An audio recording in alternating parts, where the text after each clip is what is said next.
I'm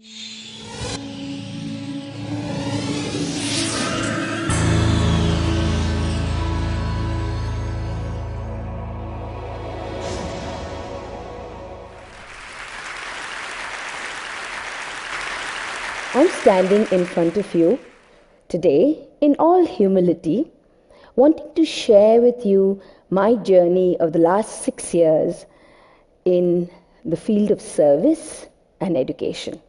I'm not a trained academic, neither am I a veteran social worker. I was 26 years in the corporate world, trying to make organizations profitable. And then in 2003, I started Parikrama Humanity Foundation from my kitchen table. The first thing that we did was walk through the slums. By the way, there are 2 million people in Bangalore who live in 800 slums. We couldn't go to all the slums, but we tried to cover as much as we could. We walked through these slums, identified houses where children would never go to school. We talked to the parents, tried to convince them about sending their children to school. We played with the children and came back home really tired, exhausted, but with images of bright faces, twinkling eyes, and went to sleep. We were all excited to start. But the numbers hit us then. 200 million children between 4 to 14 that should be going to school but do not. 100 million children who go to school but cannot read. 125 million who cannot do basic maths. We also heard that 250 billion Indian rupees was dedicated for government schooling. 90% that was spent on teacher's salary and administrator's salary. And yet, India has nearly the highest teacher absenteeism in the world, with 1 out of 4 teachers not going to school at all the entire academic year. Those numbers were absolutely mind-boggling, overwhelming, and we were constantly asked, when will you start, how many schools will you start, how many children will you get, how are you going to scale, how are you going to replicate. It was very difficult not to get scared, not to get daunted, but we dug our heels and said, we are not in the number game. We want to take one child at a time and take the child right through school, send to college, and get them prepared for better living, a high-valued job. So we started Parikrama. The first Parikrama school started in a slum where there are about 70,000 people living below the poverty line. Our first school was on a rooftop of a building inside the slums, a second-story building, only second-story building inside the slums. And that rooftop did not have any ceiling, only half a tin sheet. That was our first school, 165 children. Indian academic year begins in June, so June it rains. So many a times all of us would be huddled under the tin roof waiting for the rain to stop. My God, what a bonding exercise that was. And all of us that were under that roof are still here together today. Then came the second school, the third school, the fourth school, and a junior college. In 6 years now, we have 4 schools, 1 junior college, 1,100 children coming from 28 slums and 4 orphanages. Our dream is very simple, to send each of these kids, get them prepared to live, to be educated, but also to live peacefully, contented in this conflict-ridden, chaotic, globalized world. Now, when you talk global, you have to talk English. And so all our schools are English medium schools. But then there's this myth that children from the slums cannot speak English well. No one in their family spoken English. No one in their generation spoken English. But how wrong it is. I like adventurous books because, and one of my favorites are like Alfred Hitchcock and The Three Investigators, Hardy Boys, and Harry Potter. All those three are like, although they are like in different contexts, one is like magical, the other two are like investigation. I like those books because they have something special in them. The vocabulary used in those books and the way, the style of writing. I mean, like once I pick up one book, I cannot put it down till I finish the whole book. It's like, even if it takes me like 4.5 hours or 3.5 hours to finish one book, I do it. I did a Google search and I got the information about world's fastest cars. I like Ducati ZZ143 because it is the fastest, it is the world's fastest bike, and I like Pulsar 220 GTSI because it is India's fastest bike. Well, the girl that you saw, her father sells flowers on the roadside. And this little boy has been coming to school for 5 years. But isn't it strange that little boys all over the world love fast bikes? He hasn't seen one, he hasn't ridden one, of course, but he has done a lot of research through Google search. You know, when we started with our English medium schools, we also decided to adopt the best curriculum possible, the ICSE curriculum. And again, there were people who laughed at me and said, "Don't be crazy, choosing such a tough curriculum for these children, they'll never be able to cope." Not only do our children cope very well, but they excel in it. You should just come across to see how well our children do. There's also this myth that parents from the slums are not interested in their children going to school, they'd much rather put them to work. That's absolute hogwash. All parents all over the world want their children to lead a better life than themselves. But they need to believe that change is possible. Cleaning और खाना पीना और English में बात करना और थोड़ा सा रेस्पेक्ट करना मम्मी डैडी से ये सब बहुत सीखी है सर बच्ची ಸ್ಕೂಲ್ಗೆ ಹೋಗೋಕ್ಕೆ ಮುಂಚೆ ಅವಾಗೆಲ್ಲ ತುಂಬ ತೀಟೆ ಮಾಡ್ತಾಯಿದ್ರು ತುಂಬ ಗಲಾಟೆ ಮಾಡ್ತಾಯಿದ್ರು ಯಾರ ಮಾತು ಇದು ಮಾಡ್ತಾ ಇರಲಿಲ್ಲ ಆಮೇಲೆ ನಾವು ಹೋಗ್ಬಿಟ್ಟು ಜಗಳಕ್ಕೆ ನಿಂತ್ಕೊಬೇಕಾಗಿತ್ತು ಇವಾಗ ಆ ಥರ ಏನಿಲ್ಲ மக்களை ತುಂಬ டீசென்ட் ಆಗಿಬಿಟ್ಟಿದ್ದಾರೆ ஃப்யூச்சரில் நாங்கள் என்ன ஆகணும்னு நாங்கள் கேட்டதுக்கு எங்கள் பசங்க சொல்கிறாங்க மம்மி நான் ஆர்டிஸ்டாக தான் ஆவேன் இன்னொரு பொண்ணு கேட்டால் நான் டாக்டர் தான் ஆவேன் இன்னொரு பையன் கேட்டால் நான் சாஃப்ட்வேர் இன்ஜினியர் தான் ஆவேன் mummy We have 80% attendance for all our parents-teachers meeting. Sometimes it's even 100%, much more than many privileged schools. Fathers have started to attend.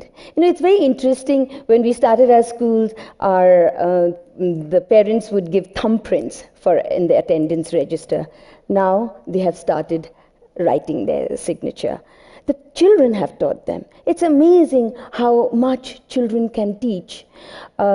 We have a few months ago, actually late last year, we had a few mothers who came to us and said, you know, we want to learn how to read and write. Can you teach us? So we started an after school for our parents, for our mothers. We had 25 mothers who came regularly after school to study, and we want to continue with this program and extend it to all other schools. 98% of our fathers are alcoholics. So you can imagine how traumatized and how dysfunctional the houses are where our children come from. We have to send the fathers to de-addiction labs, and when they come back, most times sober, we have to find a job for them so that they don't regress. We have about 3 fathers who have been trained to cook. We have taught them nutrition, hygiene, we have helped them set up their kitchen, and now they are supplying food to all our children. They do a very good job because their children are eating their food, but most importantly, this is the first time that they have got respect and they feel that they are doing something worthwhile. More than 90% of our non-teaching staff are all parents and extended families. We've started many programs just to make sure that the child comes to school. Vocational skill program for the older siblings so the younger ones are not stopped from coming to school. There's also this myth that children from the slums cannot integrate with mainstream. Take a look at this little girl who was one of the 28 children from all privileged schools, best schools in the country, that was selected for the Duke University Talent Identification Program and was sent to IIM Ahmedabad. Duke Tip IIMA camp, whenever we say that IIMA, it was such a pride for us to go into that camp itself, and we went there. Everybody were very friendly, especially I got a lot of friends, and I felt that my English has improved a lot going there and chatting with friends and all those. There, we met children who are with a different standard and all those, different mindset, a totally different society. And I mingled with almost with everyone. They were very friendly.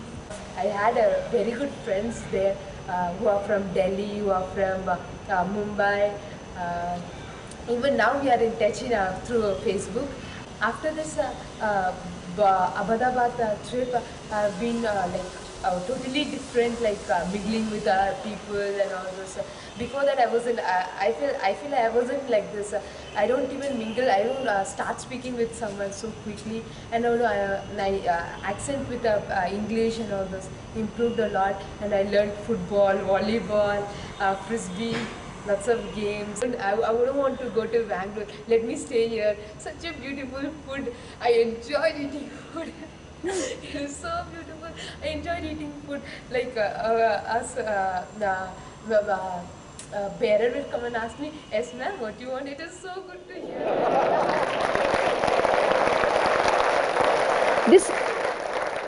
This girl was working as a maid before she came to school. And today, she wants to be a neurologist. Our children are doing brilliantly in sports.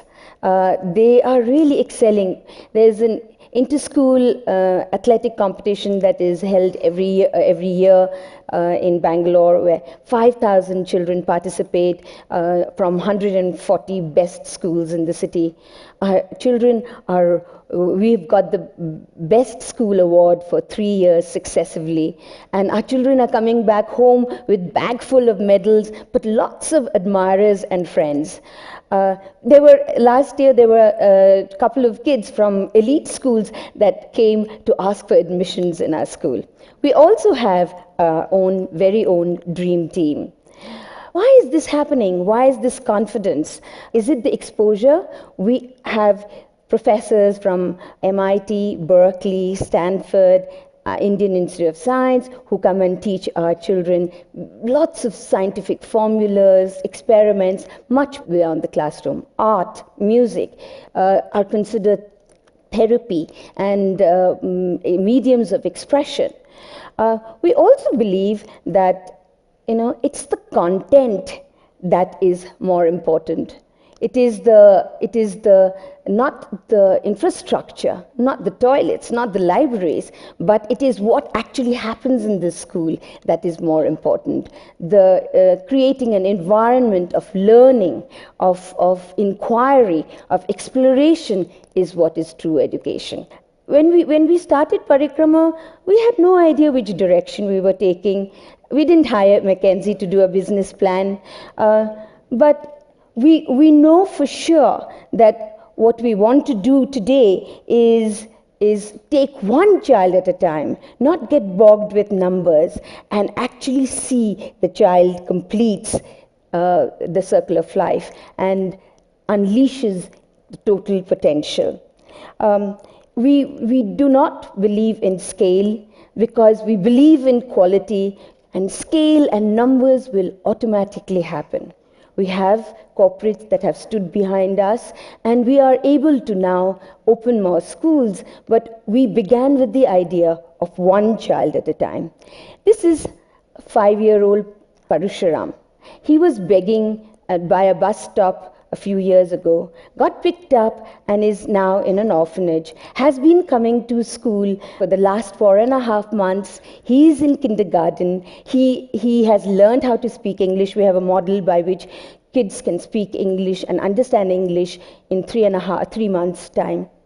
I can tell you stories in English of the thirsty crow, of the crocodile, and of the giraffe. And if you ask him what he likes to do, he will say, I like sleeping, I like eating, I like playing. And if you ask him what he wants to do, he will say, I want to horsing. Now, horsing is going for a horse ride. So, Parish comes to my office every day. He comes for a tummy rub because he believes that will give me luck. When I started Parikrama, I began with a great deal of arrogance of transforming the world. But today, I have been transformed. I have been changed with my children. I have learned so much from them: love, compassion, imagination, and such creativity. Parashram is Parikrama with a simple beginning, but a long way to go.